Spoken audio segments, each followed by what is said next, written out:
Good morning, everyone. Good morning to another exciting regular meeting of the Yuma County Board of Supervisors. We'll be sitting as all special taxing districts, and this is our August the 19th, 2019. It's 9 a.m., and I'm calling this meeting to order. First item on our agenda is a Pledge of Allegiance. I'll ask Supervisor McLeod to lead us in the Pledge of Allegiance, please. Sure. Please join me.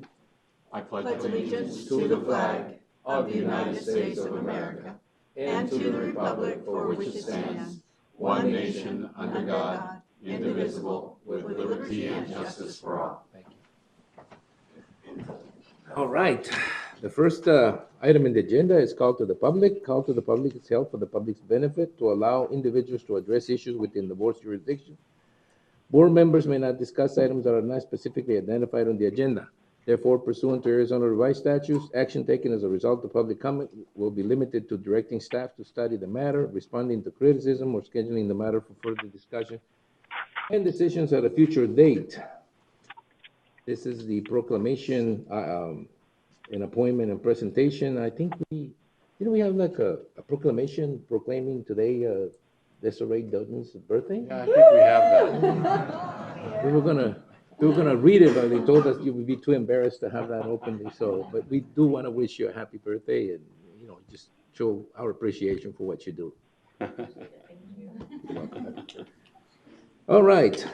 Then after that, we do have a presentation, proclamation, and appointments segment. During this segment, board members may discuss the presentations and proclamations and may announce appointments to the Yuma County Planning and Zoning Commission and Yuma County Board of Adjustment.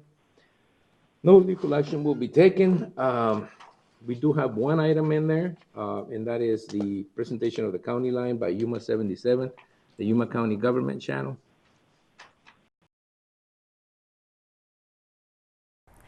The Yuma County Health District takes part in a national exercise called Crimson Contagion. We'll update you on the planning and progress going on at our 197 building on Main Street.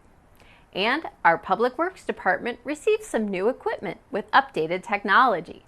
These stories and more, this is your County Line.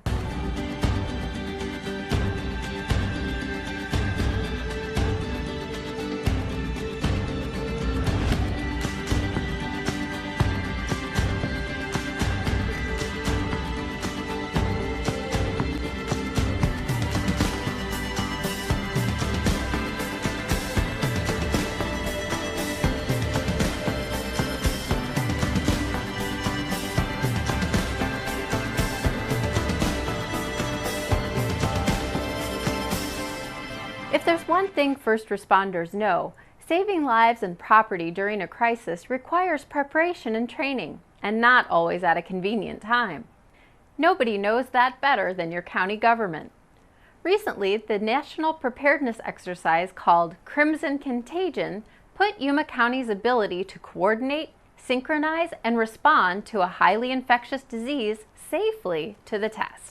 Crimson Contagion is a national level functional exercise that has to do with a scenario of a novel influenza A, H7N9 virus. The scenario is that the virus is as large as the Spanish flu of 1918. And just like any emergency, Crimson Contagion struck without warning. So, key players for Yuma County were actually at the Center for Disease Control in Atlanta, Georgia, working remotely to respond to the exercise. In Yuma County, health district personnel worked the scenario, and thanks greatly to modern technology, key decision makers in Georgia could easily work through the event via Skype, email, text, and social media. We are relying on CDC and FEMA and Health and Human Services, and coordinating all of those different organizations is really critical on a county level because we need to know what they can provide to us and what we can do to help that whole process run smoothly. Crimson Contagion is a national exercise. 12 states were involved. In Arizona alone, Yuma County participated with the Arizona Department of Health Services and the Arizona Department of Emergency Management. It's been some time since we last updated you on county agencies moving into the renovated 197 Main Street address in Old Town Yuma. The assessor, treasurer, recorder, and elections offices are all conveniently located here now. But more is coming. Plans have been in the making to move both the Yuma County Board of Supervisors auditorium, the board's offices, and the communications office to the location.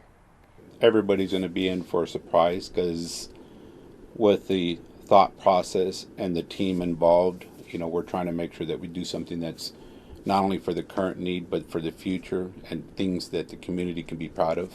While details are still being hammered out, the new Yuma County Board of Supervisors auditorium is being planned. This rendering of what it might end up looking like represents many hours of planning and coordination. Stay tuned to your county line. We'll update you on how this major project is progressing. At this point, we're hopeful the project will be complete with the move-in by March 2020. If you've lived in the Southwest for any amount of time, you probably realize the roads here take a beating. So keeping those roads maintained requires almost daily work by county crews and equipment that take a beating maintaining them. Specialized equipment used to handle projects at our Public Works Department require maintenance and upkeep.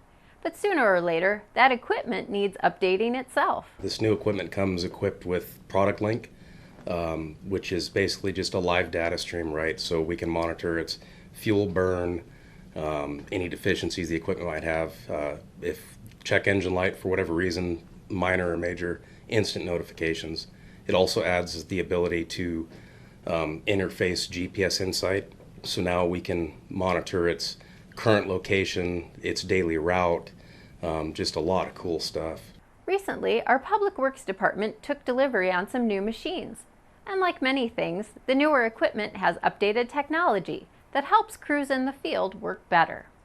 Public Works has a maintenance shop that is constantly upkeeping all of the equipment in their yard. Even though machines like these are used almost daily, they expect them to last many years before having to look for replacements. I'm Elia Juarez, and this is your Library Update.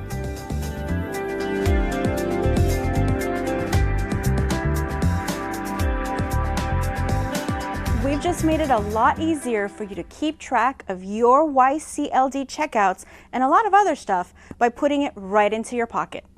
The Yuma County Library District has just launched a brand new app available for both Apple iPhones and Android systems. What you can do is go to your store on your phone and download Yuma County Library app. On the app, you'll find all kinds of information about the library, including an e-card that you can carry with you in case you forgot your actual library card at home, a list of all your checkouts, and it gives you the ability to pay all your fines and fees. Don't forget to follow us on all of our social media platforms. We're on Twitter, Facebook, Pinterest, and Instagram. In this spotlight, we focus in on our Risk Management Division that develops and administers risk management and loss prevention programs, which helps to protect the county's assets. My division assists in protecting the assets of Yuma County through building inspections, insurance, placement for coverages regarding to property and liabilities or operations. We also assist departments in process improvement. Inspections are done both on demand when there's a potential issue that's been identified, and also on a regular basis. So if individuals have a accessibility issue with our services or our buildings, take appropriate action to address their concerns. I also assist with employee-related issues when it comes to disabilities and help accommodate them. So property claims would be any damage to our county properties, whether it's a building or vehicle or equipment. We assist departments in administering property and liability claims, help them with safety and occupational health issues and compliance. We also help with the Enterprise Risk Management Program, so we identify objectives for each department, help them address the uncertainties that affect those objectives.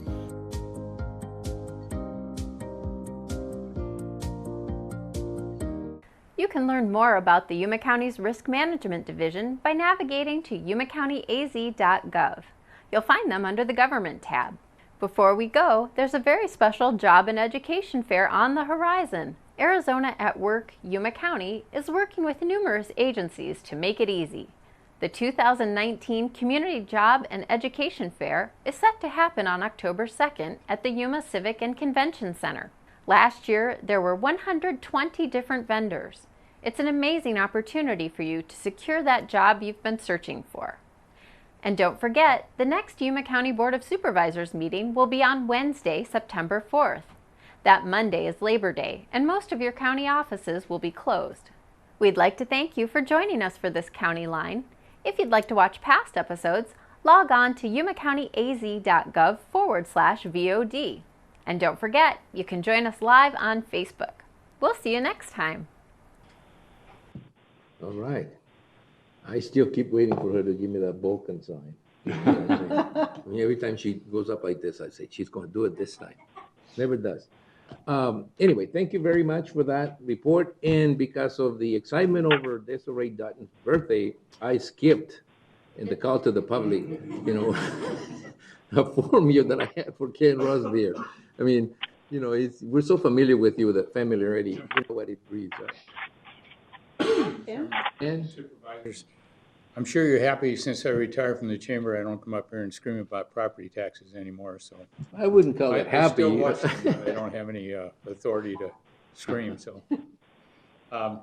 What I wanted to report on was, I've been working for the last almost a year with a company called Lucian's Partners out of Las Vegas, and we were proposing a medical waste facility in East County. And I think you heard that presentation, and I met with Susan Thorpe and Paul Melcher about that.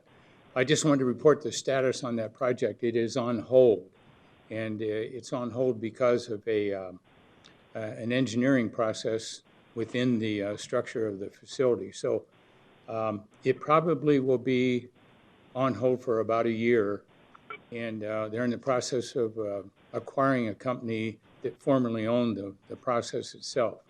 So with that purchase, it's going to hold the project up about a year.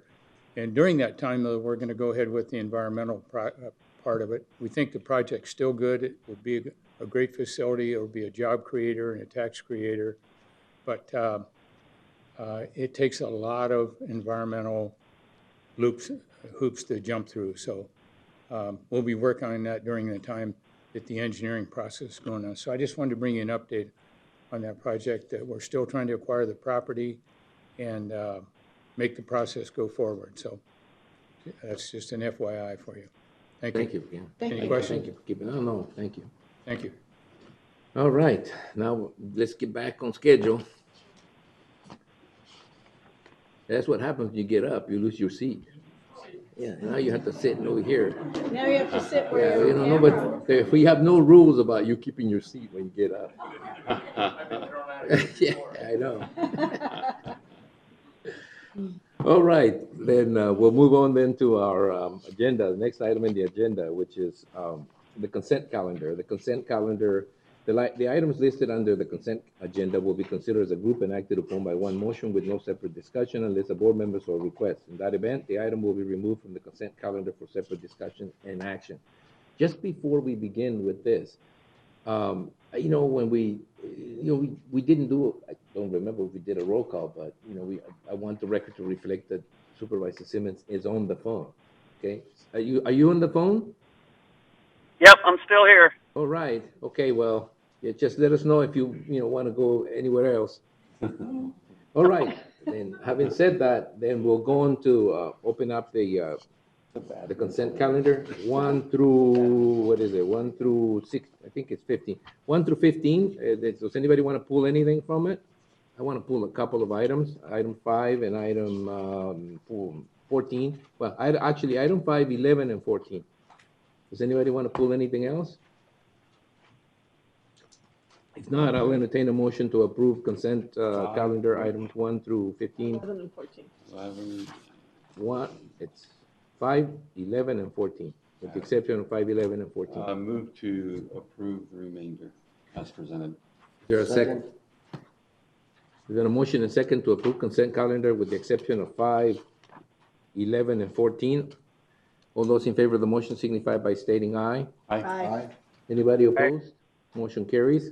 I asked to pull item 5, which is to approve the Seagull Benefits Consultant fourth-year renewal contract for the Yuma County Employee Benefit Trust for one additional year, effective August the 15th, 2019, in the amount of $63,000 with pricing pursuant to the price form, and authorize the Human Resource Director to sign the fourth-year renewal letter. Felicia, there's really actually no concern about the contract. It's actually the opposite. I wanted to take the opportunity to publicly thank Seagull. They've been giving us excellent advice and excellent data to make that advice. As a member of the Benefit Trust team, I can tell you right now that they have been instrumental in keeping us true to the road that we've decided to take. It's always surprising even to the board members of the Benefit Trust, the fact that Yuma County hasn't had even single-digit increases over the last 3 or 4 years, much less double-digit increases. Some of the members actually expressed the fact that they can't keep their plans within single-digit increases a year, and that's they know who they are.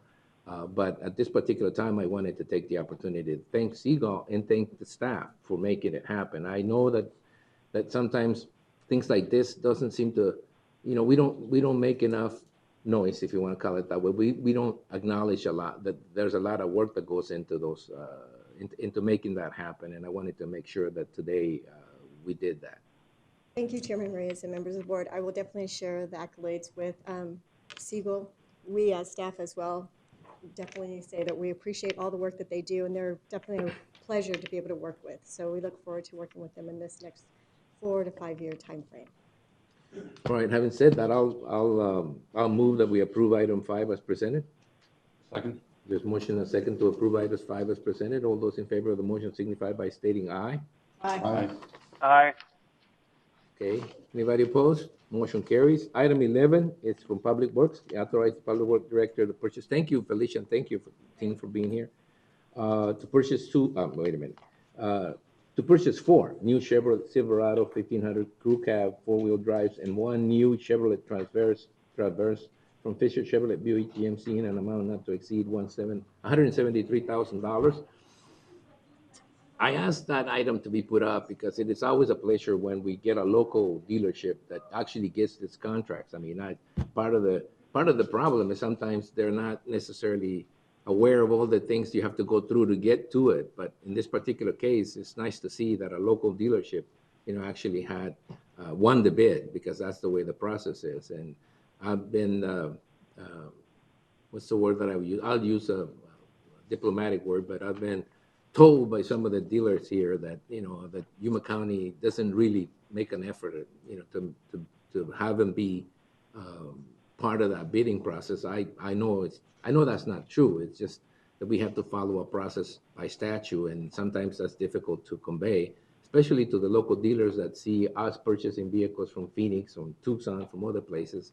And so it's nice to see that in this particular case, a local dealer got the bid. Morning, Mr. Chairman, members of the board. Josh Scott, Public Works Director.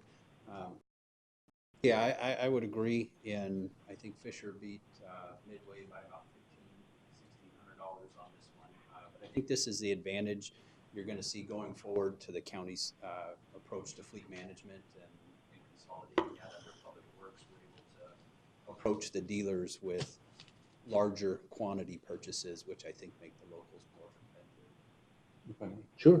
Yeah, thanks. Thanks for pulling this. I had a question on it too. Is this a purchase out of the fund that we have set aside? No. So the fund for replacement doesn't kick in until year 3 of the program. That's what I thought. So these the replacements were budgeted for at the department level. They submitted budget requests during the budget process. Those were approved. However, Public Works is handling the procurement side of it. And then next year we'll budget for that. It is that the following year then we can procure. Correct. Is that how that will work? Yes, sir. It'll be 2 more years. This year, the following fiscal year. So then, yeah, then Right. 2 more years and we'll be into using that replacement. All right. Thank you. All right. No other questions. I'll entertain a motion to approve the item as presented. So moved. Is there a second? Second. Motion and second to approve item 11 as presented. Any discussion? No discussion. All those in favor of the motion signify by stating aye. Aye. Anybody opposed? Aye. We didn't hear that. It's okay, we heard it, we heard it. Right. Motion passes, thank you. Anybody opposed? Nobody said nothing, no? Nobody opposes? Okay, fine, the motion passes. Item 14, approve the following for the Smucker Park Detention Basin Project. Award the construction contract to DPE Construction Incorporated in the amount of $10,393,925.75, and authorize the flood control manager to sign the construction contract and adopt budget amendment resolution number 2007, transferring $5,184,331 from line item 46740 reserve for future purchases to construction in progress. Now, I brought this up as a tribute to Greg Ferguson, a former supervisor who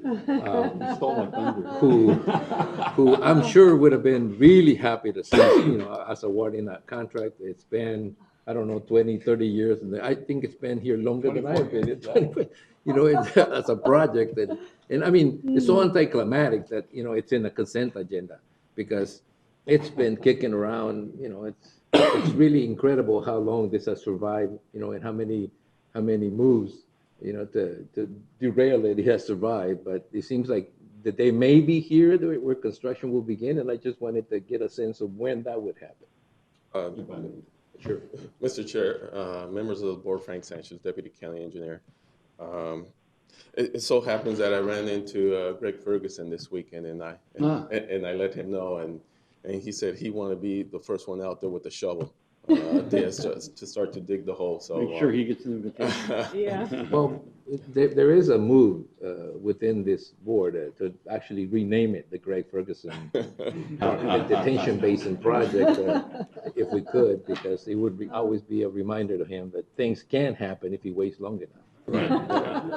Well, to answer your question, once the contract is signed, the contractor will start working on what's called a work plan, which is their approach on how they're going to construct the project. That plan needs to be approved by ADWR. They have 90 days to get that plan approved, and once that's approved, then they can go ahead and start the construction of the project. So no later than 90 days, but it might be sooner than that. Oh, wow. You had a comment? Oh, yeah. Thanks for pulling. I was going to pull the same thing and pay homage to Supervisor Ferguson. He lit a fire under this thing and really got it moving by trying to pull the funding. Yeah, that's right. He said, yeah, either we do it or move it. You know what? That's right. And he got that thing moving after it languished so long. So it's great to see it going forward. I grew up there, right next to there when I was a kid, and that project was needed when I was a kid. And that was more than probably 10 years ago. Yeah. Or 20 or 30. Funny fact, right? It goes to Don Peterson Engineering. And if anybody knows any history, you will remember that Don Peterson was a supervisor, Yeah. county supervisor, during the time that Smucker Park was being planned. So it may be a full cycle, a full circle, or whatever that happens here now, because Don Peterson is now in charge of building Smucker Park, which Greg Ferguson had to light a fire under. There will be probably some conversation with the city about renaming that detention. It's called a detention project. So maybe we can detain Greg Ferguson for a little while. A little bit, yeah. All right, well, it's again anticlimactic, but we're all glad, I'm sure, especially the neighborhood is probably happy that this is finally happening. Anything else? If not, I'll entertain a motion to approve item 14 as presented. I would like that privilege, Mr. Chairman. Is there a second? Second. There's motion and a second to approve item 14 as presented. No discussion? No? All those in favor of the motion signify by stating aye. Aye. Anybody opposed? Aye. Anybody opposed? Motion carries. Thank you, Mr. Simmons. We did hear your consent on this. The next item is the Housing Governor Board, the discussion calendar. Do we have a member? Did you show up? No? So, all right. So the next item is the Housing Governing Board. As a Board of Supervisors, will sit as the Housing Governing Board. and it's a discussion calendar. The board will open each of the following items separately for discussion and action as appropriate. There is one item, is to adopt resolution number 2019-28, approving the certification of the Section 8 Management Assessment Program for the fiscal year ended June 30th, 2019 for the Housing Department as per HUD Title 24, Chapter 9, Part 985.101 of the Section 8 Management Assessment Program. Mr. Let Chairman. me catch my breath. You know, I missed something. Oh, yeah. Let me repeat that. Okay, so Good morning, Chairman and members of the board. your This name, is your a- name, your name, your name. Oh, Jesus Roldan, Jesus Roldan. Housing Interim Director. Your social security number. 929. Checking account. This is what we do every year, something that HUD requires us to do. It's just a certification saying that we do the quality control on our files, the waiting list, how we do it, the housing, quality standards and so forth. So this is basically something that, we're letting them know that this is what we do, on a daily basis. Now, let me ask you a question. The Section 8, is that program, is that increasing? Are you getting more certificates, more Section 8 certificates, or? No, we have 401 vouchers. That's vouchers, yeah. And you've had them for a long time? Or since I remember, right, Rocío? No? For 20 years. 20 years? It hasn't changed much at all? No. But we do Same ask. number of units for 20 years. That's weird. But that's on the Section 8. The public housing, we have the same, but Section 8 depends on, sometimes on the winter, we'll have 399 due to the, how much we pay for the rent and so forth. In the summer years, since, they don't get that much, then we can bump it a little bit more. So, Well, between 399, 398 to 401 vouchers. Well, it's obviously one of those programs that personally, I believe it helps a large number of people every year. And it's one of those drivers of growth that most people don't realize, that when you do a multifamily project, for example, Section 8 vouchers are really important in putting it together, because they're one of the most stable sources of revenue for rentals in Yuma County, for rentals everywhere, houses and apartments and multifamily. Okay, so this is more a formality, is what we call it, right? Every year we pass this plan. Correct. There's been no major changes in the plan at all. No changes at all. It's just the same thing. Okay, I entertain a motion to approve resolution number 2019. So moved. Is there a second? Been a motion and second to approve resolution number 2019-28. Any more discussion? If no more discussion, all those in favor of the motion signify by stating aye. Aye. Anybody opposed? Aye. Motion carries. You're catching up, Simmons. Delayed reaction. It's hard when you call in. I know. Delay kills Yeah, you. little delay there. So next time, plan it. Say hi before we even have to, say hi. Okay, the next item is discussion and action items. The board will open each of the following items separately Mr. Chairman, for discussion and you'll taxation. need to adjourn as the housing board and reconvene. Oh, that's right. That's right. We're adjourning as the housing Boy, I board. was on the ball. Good job. And now we're again reorganizing as the Board of Supervisors, and we're going to the discussion and action of items section of the agenda, which means that we'll open each of the following items separately for discussion and action as appropriate.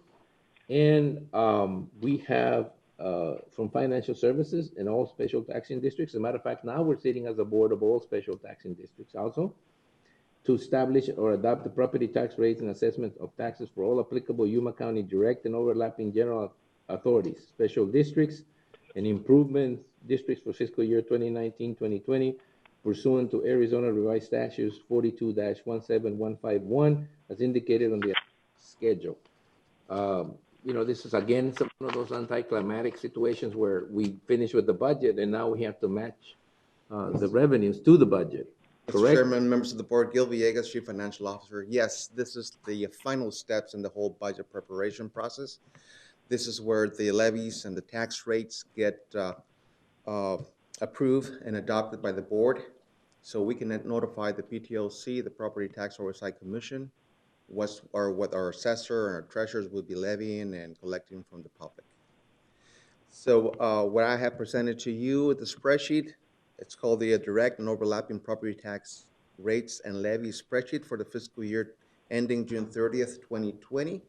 I'm asking to be adopted as presented. Every year I had an opportunity to review the spreadsheet with the school superintendent office, with the assessors, and with the treasurer's office.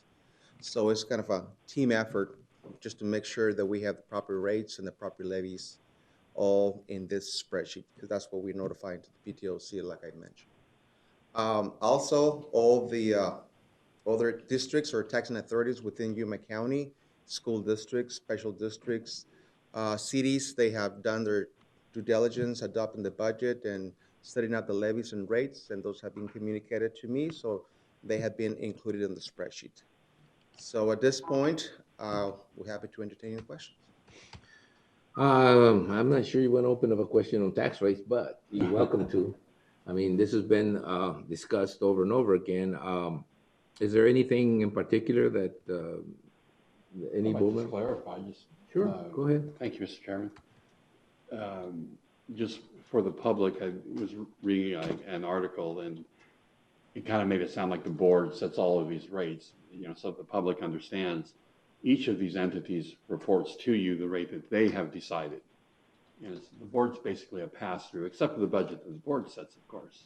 And we can't change it. Someone could do, we think, too little, too much. The board does not control that. It's simply reported to you, presented to us, and we pass through that information to the state.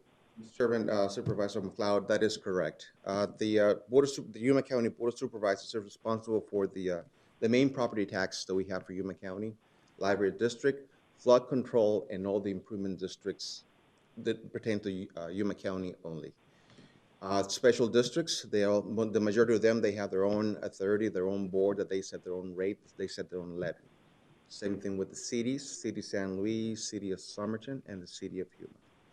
And they go through the same process. By statute, they are supposed to adopt the levies and the rates, and they have to be communicated to us so we can notify the treasurers and the assessors what's going to be in the tax roll. But this board is just ratifying those rates. They're not setting the rates for the cities or the other districts. So if you want to complain about your school taxes, go to the school board. Or call the chairman. Or call the chairman of the school board. Well, when you look at this list, this spreadsheet, I have to tell you, there's an incredible amount of room for error. And so that you guys get this right every year. I assume everybody was on time this year, because I know that has caused great stress in the past. Because of the timing, every year I have to go through a special phone calls and emails. But no, this time, I think it was last Wednesday, we were making changes to that spreadsheet in the last minute. But we got everything on time for the board. Excellent, excellent. Well done. And that's a lot of stuff. Mr. Chairman, if I may add, you will see in your package, there's an additional listing, an additional spreadsheet that I have put together for you. Those are the property taxes that are active, but they're not levying any taxes this year or the last 4 years. But nevertheless, actually was the assessors who pitched this idea to me. He said, well, this tax authorities are active. The board needs to be aware that even though they're not levying any taxes, they could levy more taxes in the future. So that's under a separate cover. I created that list for all of you. That's great information. Thank you. One more thing, coming this fall, I'm going to get together with the assessors, the treasurer's office. We're going to be reviewing the Yuma County improvement districts. Following the conversation that we had during the budget process, I think it's time for us to review and verify if we have a need for those districts, if those districts are meeting their purpose, whatever they were created for, and if we need to dissolve the districts, then will be the time to come to the board and ask the board to dissolve them. Thank you. Nice. You say that, but I have experienced the opposite of that. I have experienced, just to give you an example, right now, the city of San Luis is looking for ways to create improvement district to improve certain streets that are in areas that haven't been developed yet. And because there is an improvement district that overlaps every property there, they have the tool to be able to do it. even though, they have to ask permission from the property owners at one particular point in time. So sometimes districts go in a hiatus, nothing happens, and then all of a sudden the need for a district, comes up. And so you have to be careful when you go through trying to undo districts, especially because they're not really created by us. They're created by the district themselves. Oh, of There may course. be, there may be some issues with, some of the district landowners around the district or something about, hey, wait a minute, the fact that we're not charging anything now does not mean that we may not do so in the future. So, If I may. sure. Mr. Chairman, you bring up a very good point. And I think also conversely, you may have within turnover, within some neighborhoods, you may have a whole neighborhood that is completely unaware that they have something available for them to maybe do something they'd like to have done. So I can see a lot of value in the suggestion to review these, and then we can decide to contact the homeowners and, what do you want? And I have a feeling we're going to find there might be a fair percentage. You're like, what do you mean? Mr. Chairman, just to be clear, I was referring to the improvement districts within Yuma County improvement districts. Cities, of course, special districts, they they're are separate issue. Right. And just a reminder, it takes a lot to create a district. I don't know what it takes to dissolve it, but it does take a lot to create a district. It's a long and lengthy process. And I don't know, it's something that I guess we will examine when the time comes, but they're useful tools that you don't know when you're gonna need. It's kind of like having it available sometimes makes sense if it is not costing us anything. Anyway, we're ready to accept. I Sure. just have a, Gil, are you referring to, remember, several months ago, we talked about certain areas or districts within the city that the county was kind of involved in it or had that district within the county, but it's city. It shouldn't be the county that be taking that on. Is that what you're referring at? Chairman, Supervisor Porches, in part, yes, some of them. We need to find out, do we really have to have this district in the county when now it's being incorporated by the city? And at the same time, reviewing each one of the districts, some district where it's created for a specific purpose, we want to make sure that they are following that purpose. If it was supposed to be street lighting improvement district, that we're not doing operations and maintenance or irrigation on that. Mm-hmm. So it's comprehensive review pretty much. And we have a lot of those improvement districts. Yeah. Because a lot of the subdivisions that I see, they're within the city, within several cities, and I say, well, why is the county, within the county? So. And even if they're within the city, if the service is still required, I think the board would like to continue to provide that service to those residents, to that district, and the district will continue. Mm-hmm. But I think what we need to do, we need to go back and review, make sure that it's been long overdue. Yeah. All right. Thank you, Bill. All right, that was an opportunity to discuss that item. Anybody else with any other questions? If not, I'll entertain a motion to approve the setting of the property tax rates. So moved. Is there a second? Second. A motion and second to approve item number 1, which is to establish and adopt the property tax rates and assessments of taxes for all applicable Yuma County direct and overlapping general authorities, special districts, and improvement districts for the fiscal year 2019-2020. There was a motion. Mr. Simmons, are you there? I'm here. All right. All those in favor of the motion signify by stating aye. Aye. No, we're going to have a roll call. Oh, okay. There's no need for the roll call. It was just to get Mr. Simmons to vote twice. No, it's okay, Mr. Simmons. We don't need a roll call. Okay. Sorry, that was my fault. That was Supervisor McLeod's fault. It was. Oh, okay. We'll blame him. Yeah. All right, let's move on then. We have this number 2. Item number 2 is county administration discussion and possible action regarding the following legislative items. It's an update regarding. Thank you, Gil. An update regarding any legislative proposals relating to the CSA summit or the 2020 legislative session, and an update regarding strategies relating to federal legislative priorities. Paul? Good morning, Mr. Chairman. Paul Melcher, Director of Economic Development and Intergovernmental Affairs. Mr. Chairman and the board, I have 2 updates for you. you talked about coming full circle in the cycle. The first update I wanted to provide is related to the ADAPT Act efforts that the county's undertaken. Last meeting, I had provided updates regarding PM10 and ozone state implementation plans, efforts to get the county back into attainment. So this is the last component of that effort. So as we move forward, we want to make sure that the county gets back into attainment or gets out of non-attainment.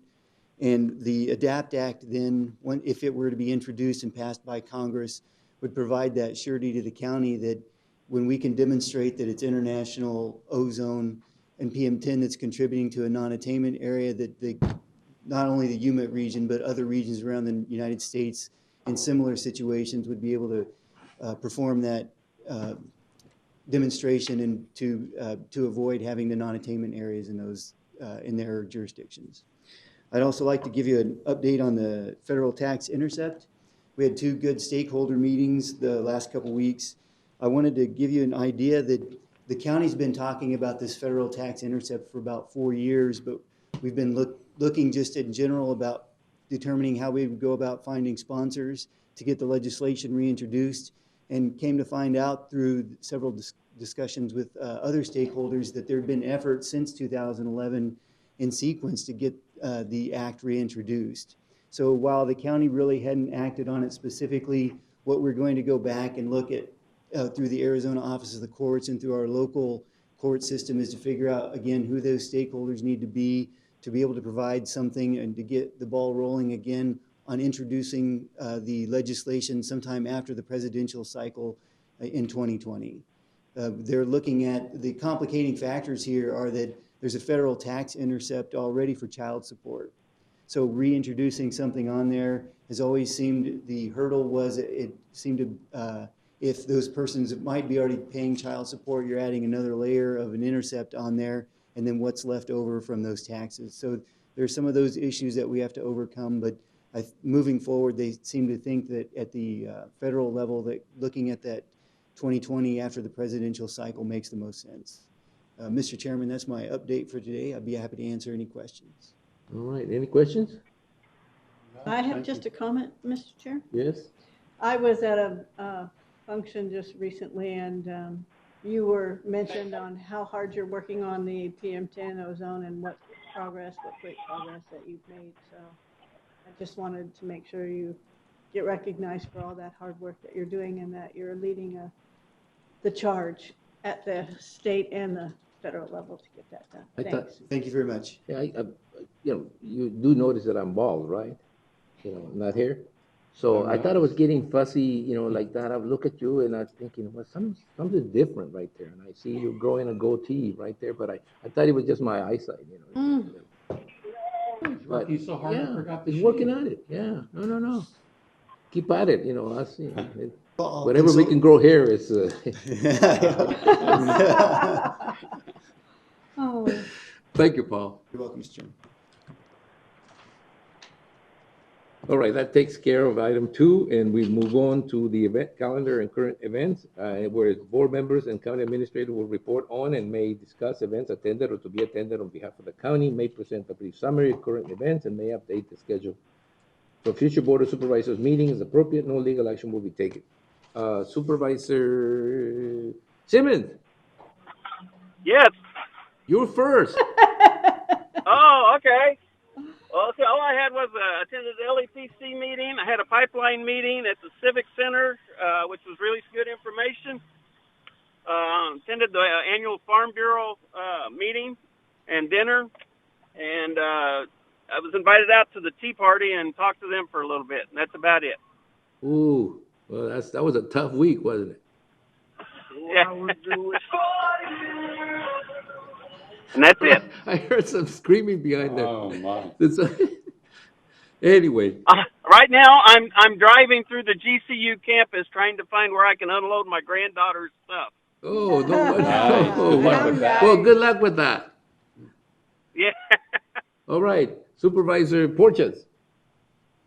I attended last week that Border Counties Coalition meeting, and they asked the Nogales Port Authority, or they gave us a tour of the of the border there at the commercial port of entry. And Mariposa. Mariposa, yeah, it's a very nice facility. I mean, it's the way the trucks move there. Some of the trucks that come in that almost have like the Sentry. Sentry Pass. Yeah, Sentry Pass, and they give all their information, and it goes through almost like if you're in the bank and the drive-through where you send that tube, and they have the U.S. customs there, and also the Mexican customs inspecting both the trucks. But a very nice facility that they have, and one of the supervisors from Pima County mentioned that maybe how each border county or border city is trying to work or get money for their facilities, that maybe showing a support, the whole Arizona showing together, asking for just to to the federal government to bring money to the whole state, not just certain port of entries. All of our All of ports. them, yeah. Because it's Arizona. It's just not just one port of entry here or one over there. But that was something that everyone was going to talk about and bring it back and see how the border cities feel about it. Okay. Supervisor Bankers.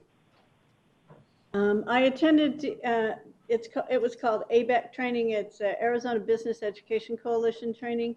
They're moving their career exploration down to the middle schools. They've got a grant, and so 7 of our middle schools are participating. 2 of them were started it last year, so now there's 7 altogether, and they it's really interesting. It's giving kids an idea of what opportunities are out there, what kind of careers are out there, what kind of training and education are necessary for that. And it's a whole class, and then they have a portfolio the kids do online that goes with them when they move to the high school.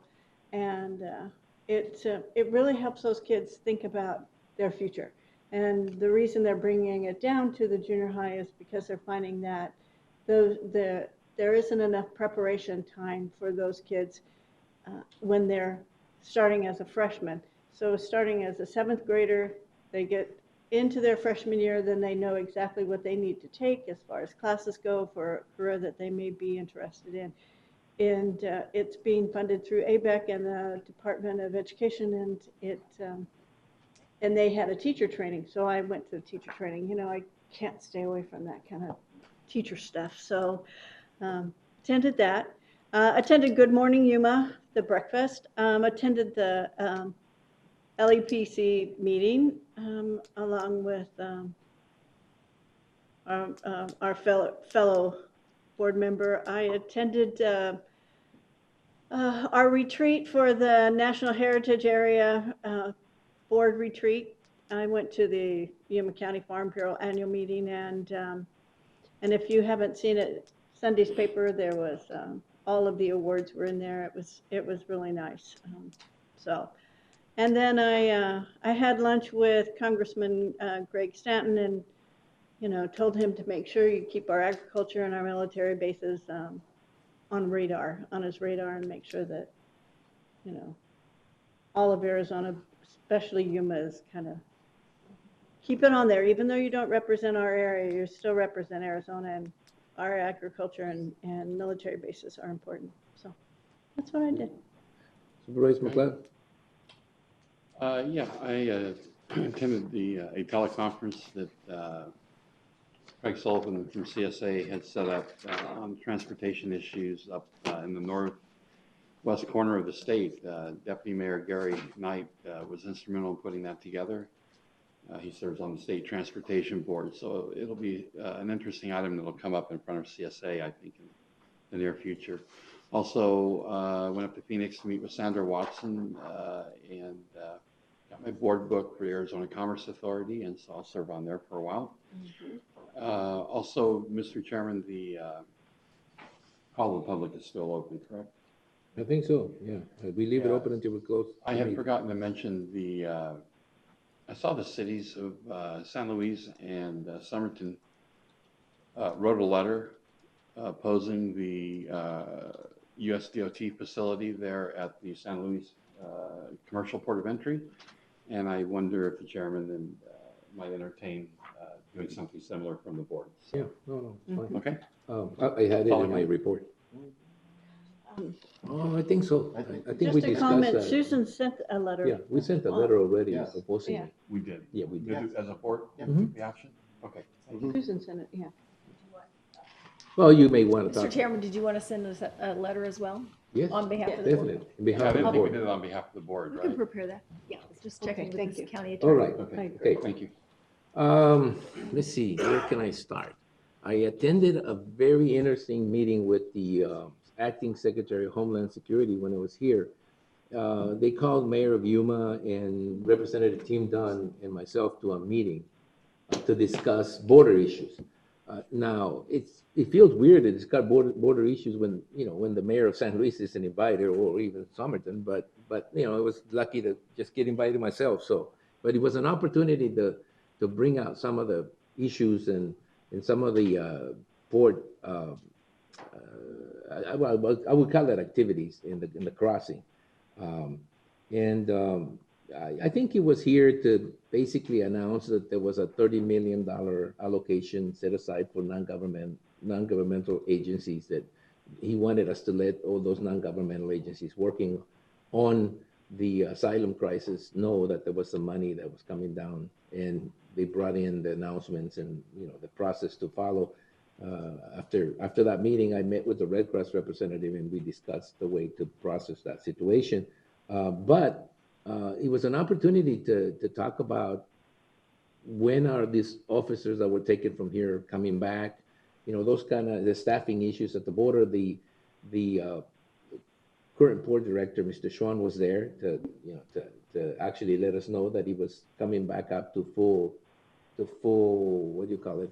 I guess full staffing relatively quickly. That those long lights, those long waits at the border, were going to start, diminishing. I did not see that this weekend, but and it's not even the busy season. So Well, I was behind the whole time. Now I'm ahead. Oh. Yeah, I've been there. You're on, Ellen, Darren, you're on. it's okay. I'm good. He's good. He's good. Okay, put the mute button Sorry about on. that.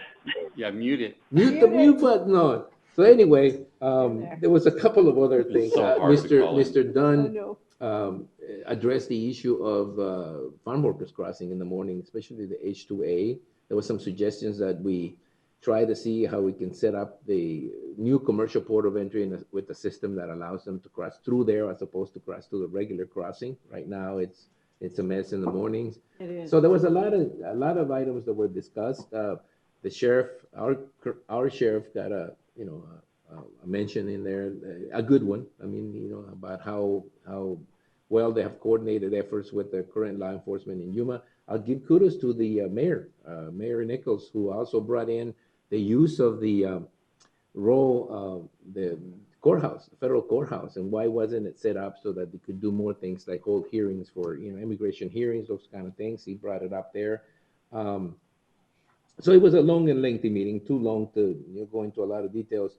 What's good about it is that I think they're widening the number of people they're bringing into these meetings now to be able to actually have people that have something to add to the discussion. I was really happy to be invited, and I reminded them that we're the kind of people they have to convince. I mean, and not to work on this closed environment where all they talk about is people who already agree with everything they're saying. So hopefully they listen to that. Regarding the double inspection, or what we consider to be the double inspection, it was discussed at that level. It was also discussed, it was mentioned at the meeting with the secretary. It was also discussed during the Greater Yuma Port Authority meeting, although briefly. The interesting thing with the Greater Yuma Port Authority is the increase in activity that is going on right now at our land site over there. That it's really notable. I mean, Sean said that this has been the most intensive year of crossings, commercial crossings they've had ever in the history. They have increased the number of crossings. I don't remember the exact percentage, but he said that this was by far the best year, which is a good indication of what's happening in that, in that area. But again, a lot of this is because of the coordination that is happening right now between all the agencies that operate out of that border crossing. What else? Just a reminder, September 15th is Mexican Independence Day. There will be an event over at the Civic Center for all of you to attend. The Mexican Council asked me to pass that on as an invitation, so I'm doing it. And I think that was it. That was it. Supervisor. Susan. So I guess the biggest issue of note is my attendance in Sholo at our county managers meeting through CSA. We did receive the initial proposals from various counties. There were a total of 17 for consideration at the CSA Legislative Summit in October to create the CSA platform for the coming legislative session. So there were a total of 17, but there are 4 that are kind of duplicates of one another, so those will be combined. There are a couple that the Board of Supervisors for that particular county hadn't actually voted on it. They were considering it.